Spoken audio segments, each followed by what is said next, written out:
poke that seal.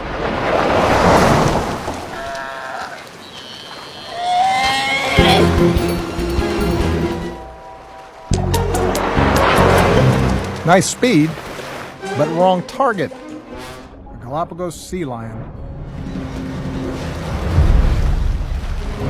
Reaching speeds of 40 miles an hour. There's no way the sea lions could catch them out here. The bull blows a wall of bones. Working together, the sea lions drive the tuna into an old lava flow, leading them into a trap.